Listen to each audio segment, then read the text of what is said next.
Greetings and welcome to Talk a Little, Learn a Lot, the American Society of Naval Engineers podcast, during which we talk about all things ASNE. I'm your host, Stephen Phillips.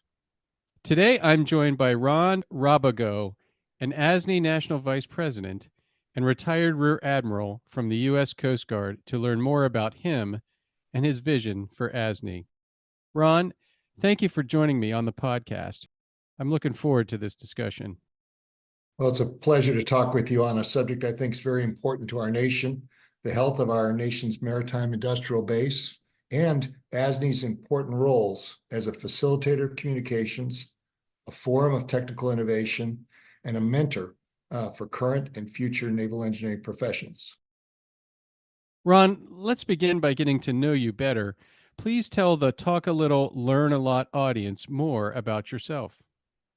All right. Well, I had a long career in the U.S. Coast Guard, and I've done some things after and before, and I'll talk a little bit about that. Some of the major highlights, as you can imagine, there's a number of items. I'll pick the ones that I think will be most interesting to the audience.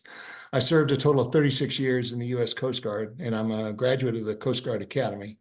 I have 9 years that I was assigned to Coast Guard cutters, including roles as the chief engineer and commanding officer of a 270-foot medium endurance cutter that operated on both coasts in the Bering Sea, off Central and South America, and the Canadian Maritimes, doing many of the Coast Guard's 11 statutory missions.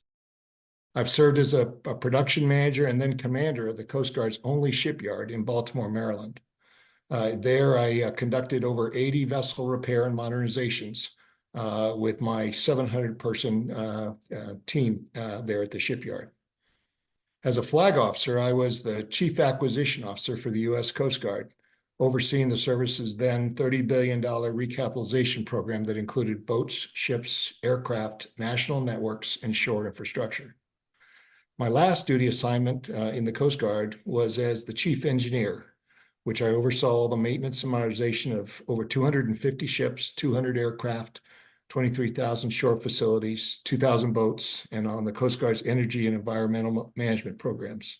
And of course, I didn't do any of that by myself. We had a great team, and it was a pleasure to work with the many professionals in the Coast Guard. After retiring from the Coast Guard in 2014, I worked in the private sector as consultant, as a full-time employee in shipyards, as a board member on boards for companies, and mostly in the areas of ship repair, shipbuilding, and technology implementation. I am a licensed professional engineer, a certified DHS Level 3 program manager, and I have degrees in ocean engineering, mechanical engineering, naval architecture and marine engineering, and national security and strategic studies. I've been an active member of ASNE for many years, involved in numerous symposiums, local sections, national council, and I'm currently serving as the National Vice President, as you said earlier. I was honored to be the recipient of ASNE's Saunders Award for Lifetime Achievement in Naval Engineering. Been married for 44 years, have 3 adult children. I'm kind of based on the Mississippi Gulf Coast. And just one other little personal item, 2006, I became the first Hispanic to be promoted to Rear Admiral in the U.S. Coast Guard. Fantastic. It sounds like a great career. And so all the more I'm looking forward to this discussion. I think by now the Talk a Little, Learn a Lot audience is used to this first question. I always start by saying, clearly, everyone that's a member of ASNE has a passion for naval engineering, something that connects them to the organization. So you've had a career in naval engineering, but what's at the heart of the matter? What is it for you that connects you to this organization? Well, even before I went to the Coast Guard Academy, I knew I wanted to be an engineer. I wasn't exactly sure what kind of engineer, but I was one of those kids that if you pulled out the drawers in the cabinet in my room, there was a bunch of disassembled pieces of equipment and toys and things that I had played with in both electronics and other things. So I've always had a passion for engineering. But when I went to the Coast Guard Academy, I began a bachelor's program in ocean engineering, which is kind of a mix of civil and a little bit of marine engineering. It is as applied to the coastal regions in terms of that. That got me kind of started in engineering from an academic perspective, but when I got assigned to my first ship, I really kind of fell in love with applied naval engineering.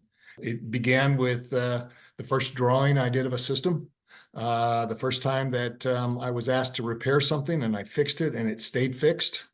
Standing the watch, reaching the pinnacle of engineering, senior as a senior watchstander, and operating the ship, repairing the ship, preparing the ship for extended availabilities.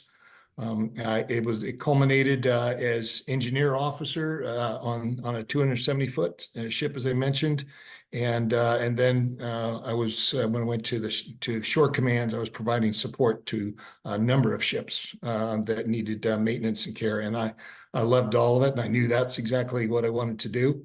But in the Coast Guard, you don't get to do just one thing. They ask you to do many things, so that's how I was able to get into acquisition, get into shore maintenance, and also command a ship itself from an operational perspective. So it was all a privilege, but it was something that made me, when I got to my first ship, was really where I fell in love with it, and I remain in love with it to this day. I think I share that sentiment. And when you said tracing out systems, I remember doing that. Again, I've said on the podcast before, my first assignment was auxiliaries officer on an LST. And I remember walking through the plan and, tracing things out, trying to figure out how everything worked. But more importantly to the organization, what is it that you like about ASNE? Well, first and foremost, the people. It's the people that I have a chance to serve with on committees, on the council, in the leadership of it. But it's also the folks that are just members that come to the symposium. Young people just beginning their career, mid-career, senior folks, which I always learn something from. I also, and I'll talk a little bit more about it as we get further into the discussion about ASNE is a forum for professionals, and professionalism means a lot to me. I think it's just like any technical or profession that requires academic training, and you can go across whether it's an accountant, whether it's a doctor, or you're a naval engineer. It's important that you be professional, that you have a code that you follow, that you bring along the folks that are going to come after you, that you make good decisions, good ethical decisions, you're honest, candid, all of those things. And that's, ASNE is a forum for exactly all of that. The people live by that code in terms of working together and doing the best they can do, helping out not only the government, but private industry and academia. And again, more importantly, the people that are in the organization. Mentoring is just something that everyone does in a kind of a natural way. And some of the academic programs, the things that are developing engineers are the things that I really enjoy. I also like the fact that there's a kind of an international flavor to naval engineering. It's a global effort, and we learn from each other across. But for the United States, the American Society of Naval Engineers is really the repository of that technical knowledge in a professional forum. And I've over the years had a chance to work with other nations, and same problems, just sometimes different accent, different language, but we all share the same problems. Another thing I like about ASNE is that it fosters innovation. People are constantly thinking about new ways to do things. You'd think that by now we'd have it all figured out, but there's new materials, there's new capabilities. Now electronics has really moved into the form. Weapon systems change on combatants. The missions have been adjusted. That all requires changes in the design of a ship and in the naval engineering, whether it's in the construction of a new ship or the maintenance of an existing one. But again, the last, and just as a recap, that ASNE really pays attention to the people that are coming up that want to learn, that want to be part of the community, and takes a real interest. I've never seen anyone turn away somebody who says, "Hey, I need some help. Can you tell me about something?" Everyone is very eager to do that, and I always enjoy watching that happen, and I love to participate and do it myself. What ASNE events have you participated in over the years? Oh, there's been many. A number of different symposiums, things like MAC, Fleet Maintenance and Modernization Symposium, ASNE Day, which is an older kind of an annual event that we used to do in DC. I've done 2 Arctic Days, one just recently this year, where I led that one. It's a lot more fun to attend and not run it, but you gotta be part of the committees and help out when it's your turn. But I've done quite a bit of those. Been part of design forums, which are always interesting when they pull together really naval arcs and naval engineers and electronics and those folks to get together, and we talk about particular problems that they're being faced by, whether it's the government or it's industry, and some of the solutions and ideas going forward. Been to some ship visits that have been sponsored by ASNE, so seeing things, newly delivered ships, foreign ships that come in that have a different design methodology to it. I've had the opportunity to host events at the Coast Guard shipyard for ASNE, and of course, attending council meetings, award ceremonies, all of that, recognizing our people and working together to do the good work of ASNE. Again, many different opportunities, and I enjoy it. It's always a highlight of my year of any events I get a chance to go to. Have you ever written for the Naval Engineers Journal or for other ASNE forums? I have. I actually did a kind of a 1-page for one of the NEJs, and it's a topic again that it was called professionalism. It was the topic, and in there I talk about the responsibilities of a professional, and that's what ASNE obviously is made up of, as professionals, naval engineering professionals, and that's obligations for continuous learning, obligation to the people that are coming along that need to be mentored. It's also living by a code of ethics. It's finding ways to do things better, the innovation piece. That is all part of being a professional. And I think it's something that needs to be, it's part of, I think, especially as someone who's just coming into the profession, they need to understand that important responsibility as a professional in engineering. When you speak and you render your opinion based on, you've looked at the particular problem and stuff, then people are expecting you to provide that good advice or do that design work or solve that problem or whatever it is. And it goes back to being a professional. It's knowing what you can do, knowing your limitations, working to better yourself continuously. All of those things are hallmarks of being a professional in any organization, but especially in naval engineering, when really a lot of things depend on naval engineers doing the right things at the right time, whether it's on the design or it's decisions made on how systems are going to operate.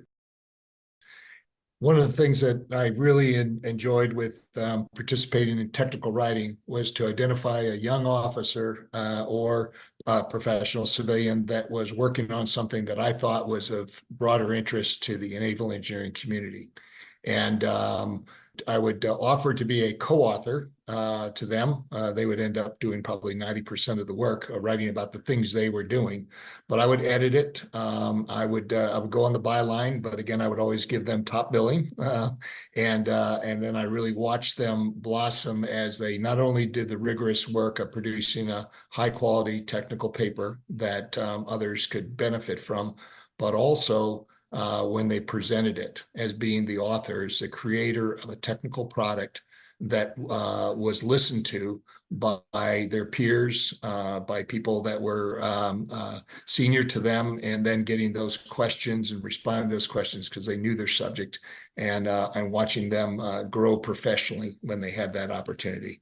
And I always enjoyed that a good deal, and it's another reason that I like ASNE's technical aspects in the sense of producing those technical papers, and I love to listen, especially when it's younger people from the service academies that are presenting, those technical papers. I know what it takes to do it, and I watch how they really enjoy the chance to be to present their ideas and have it be listened to by people that are very much more senior, more experienced, but very interested in what they have to say. Indeed, I think mentoring others is its own reward for sure. What changes would you like to see for ASNE? Well, ASNE has, I think, done a pretty good job of adapting to the world around it over the years. And so I think it's continuously changing. Some might argue not quick enough, but ASNE at its heart, in my view, is a forum. The quality and value depends on the participants. We really need industry, government, and academia all in for ASNE to work as a professional organization and for it to benefit its members and also the government, industry, and academia for that matter. I would say that for a change, I would like to explore opportunities, and we have been doing this, most recently. It's a continuous thing. It's never done, but I'd like to make ASNE more attractive to all of those three communities. And that really improves, it really means articulating in a way that matters to these organizations, the value proposition of ASNE. What is it? What can it do for them? I'll get into it a little bit later, but there is a need for ASNE more today than ever before. Professional organizations in general have suffered some sort of kind of a decline while everybody's in the business of doing the business, as it were, and they're not paying attention to the things that I think underlie really difficult work like shipbuilding that's technical, that has contracting elements to it. It has a people aspect to it. It has a supply chain, all of these elements. And naval engineering is at the heart of the design, which begins the effort. I don't think that those communities, especially, probably more so in government of late, they understand the value of what ASNE can provide in terms of lowering risk. And I'll talk about that at the end. What aspects or elements of ASNE do you want to preserve? Oh, there's a lot to like. The forums for interaction. Almost every symposium, especially when it's attended kind of by all three of those major groups of government, industry, and academia, it's a place for open, candid, and constructive discussion. Oftentimes when you're building ships and you're in the heat of battle, you can't talk to one party or another without having a contracting officer in the room or without exposing the company or the government to some sort of a risk of, oh no, that's not what I meant, kind of a thing. ASNE gives you a chance to put things out there, be a little provocative. You don't have to immediately say, you can't say that without my permission kind of thing. Everyone gets to talk. And I think there's great value in that. And that's really something that we should always keep as part of it. Those are, there's no limitations on the topics for papers, as long as they're of interest. Panels get to say what they need to say. Some of those have been provocative. They've been kind of eye-opening. They've compelled people to think differently. That's the value of ASNE. We absolutely should preserve that. As I mentioned before, I think professional papers, presentations are part of any professional organization, and that needs to continue on. Opportunities to learn from one another is also a critical element of ASNE that is beneficial not only for the recipient of the knowledge, but also the giver of the knowledge as well. And as I mentioned before, the mentoring opportunities, and really, again, not as highlighted as I think it ought to be, but the intrinsic value to our nation is something that ASNE needs to preserve, and all those things that are a part of that is something that the shipbuilding, the ship maintenance community would be less if not for ASNE. What are the key challenges that naval engineering is facing? The world has gotten a lot more complex. Shipbuilding, ship maintenance is much more complex. There's a smaller and smaller group of people that understand all of that. Yeah, and how a decision about the size of the pipe, the control system you're going to use, the electrical power system distribution, how it's going to be done, the electronics that control things. It's become very much more complex, and the community, the people in terms of proportion of all of the decision makers, the naval engineer is a smaller piece of it. And I think one of the key challenges is to communicate that ASNE and organizations like ASNE can be a communicator of those things in ways that people can understand where the risks are, what the importance of a particular system is, and how to solve problems. The other thing that naval engineering is facing is that in of itself, it used to be able to be stovepiped. You'd have a system, it was isolated pretty much. It didn't really connect to anything. It did its thing. Now ships are highly integrated, whether it's the things that use power, whether it's the weight of the ship, whether it's the mission systems of the ship, everything is integrated. All of the I/O that goes from the control systems out to the various devices that feed input or take input back to the system. Those are the things that have gotten very much more complex, and they're hard to explain to the layman. But I think naval engineers in general do a pretty good job of trying to simplify some of those things. But I would like to see that there's a little bit more of a trust that naval engineering has done their work. Certainly question it. Absolutely, things should be proven and demonstrated. But I don't see the same level of trust, and it goes back to being a professional. Is that you've worked hard, you've done your homework, you're making recommendations. And I think some of that is critical. The other thing is that we're a seagoing nation. We project power. We provide humanitarian support. We protect our natural resources. We do a lot of things with the oceans that surround our nation.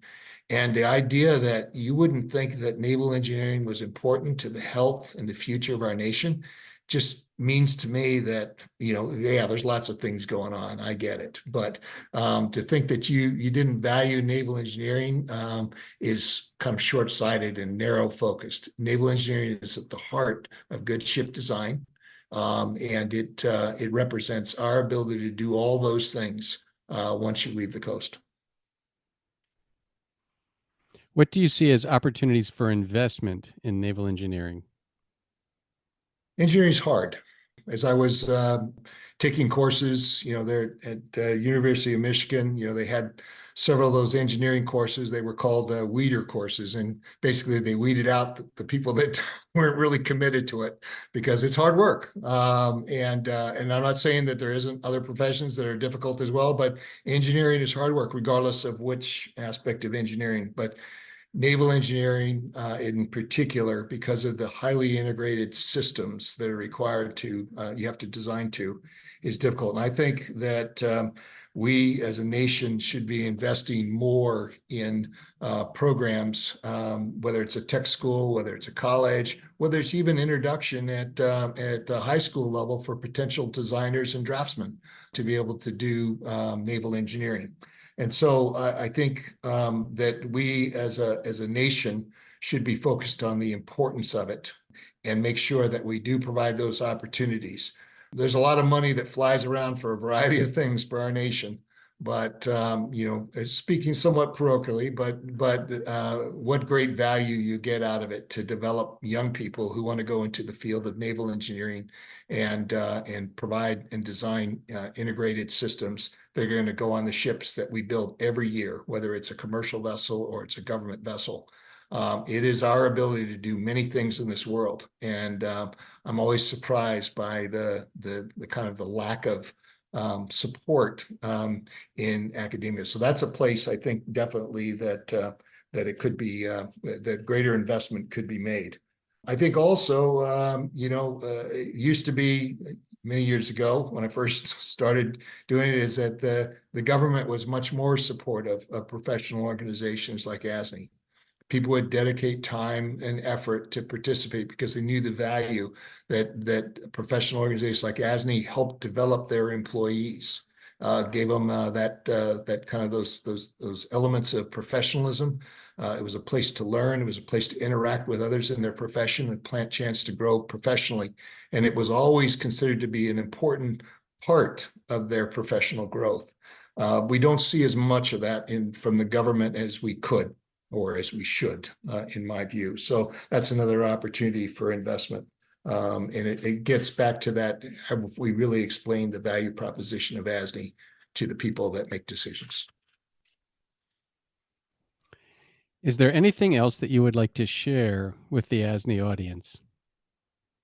I would. I'm gonna be a little provocative here, in the sense of sharing this. I talk with people about this regularly, and I kind of sharpen this a little bit. But just a brief little piece. I'd like to really talk about risk. I'm a big believer in good risk management for every project, every program that you have. Programs that have good managed risk are programs that solve problems early, that put mitigations in place when it matters, when it can do some good. Programs and that applies to opportunities as well when you're evaluating on your register. But naval engineering is really all about shared and managed risk. You're constantly making decisions across particular, especially on highly integrated systems of you can't have it all. So you have to compromise, you have to accept some risk here, accept some risk there, and then you work collectively to mitigate that greatest extent possible, but you can't completely eliminate it. And I think that as I watch the news, I watch, these the recent report that just came out from GAO or somebody that said that all of these ship deliveries were late by years, some cases 3 to 4 to 5 years from what their original date was. Programs are over budget, and extended maintenance and modernization. Ships aren't leaving the availability; they're stuck. And that puts a greater burden on the remaining operating fleet. Not only does it, but it does harm also to the men and women that are on those ships, especially for government vessels. And then the other thing is kind of almost like a kind of a little bit of a slap in the face is the idea that we're talking about going to other nations to fix and build our ships. I tell you how disappointing that is to hear, because really the solution is here. It's always been here, and it was, and it will be in the future. If we make those kind of investments, we prioritize our focus, and we also share and balance the risk across the programs. I'm watching a number of government programs that it appears that all the risk or much of it has been brought to the shipbuilder, and the government does not share in that risk, although they really do, because when that ship is late 3 years or something, that risk is definitely shared per se. So I think there could be some work there to do things a little better in terms of talking about that risk up front and sharing that risk and understanding there's no such thing as a perfect spec. It doesn't exist. And so that's what you have to manage from the risk going forward. I think it's time to kind of basically reset the way we procure, design, and build ships in this country. And that doesn't mean to send it offshore. I think we have all the tools, we have all the right people here to reset that process and get things back on track. We were delivering complex ships in the day, 15, 20 years ago. They were hitting schedules, whether it was, commercial vessels or government vessels. They weren't 3 to 5 years late. That seems to be the SOP these days. And so there is a kind of a back to the basics. It's sharing the risk. It's managing the risk as a team, as a partnership, and recognizing there are worse things than deciding that you don't like this particular pump and spending 3 months arguing about it. So the idea is that I think reset with a focus to truly sharing the risk between government and industry going forward, and maybe with a little bit of academia in there to do some additional analysis and things that can provide a good review of why that's helpful. But I can tell you that if we continue on the way we're going and we keep adding years to deliveries of ships and keeping ships in the dry dock longer than anyone had ever imagined, we're on a kind of a death spiral in terms of how we're doing things, and we won't be able to afford the ships of the future, and we won't be able to afford to sustain and maintain them. So I'll jump off the soapbox. That's kind of my closing piece there in terms of answering that question. But that's something that's near and dear to my heart, and I think it's something that naval engineering, and in particular ASNE, can help with, especially being a forum for that candid discussion that needs to be held between government and industry. Indeed. And so thank you for that, Ron. I'm certain that that's going to resonate with some of the audience. And for others, it is going to be provocative and give them something to think about and to talk about. So thank you. Thank you for that. And so thank you, Ron, for taking this time to discuss your view of ASNE, thoughts on its future, and on the state of naval engineering. I'm sure we'll have you back at some point in the future to talk a little, learn a lot, the podcast of the American Society of Naval Engineers. Thank you as well. I really enjoyed the conversation and the opportunity to talk about these topics that are very important to our nation, our profession, to me personally, to the men and women who choose to do this challenging but very rewarding work of designing, building, and sustaining America's fleet.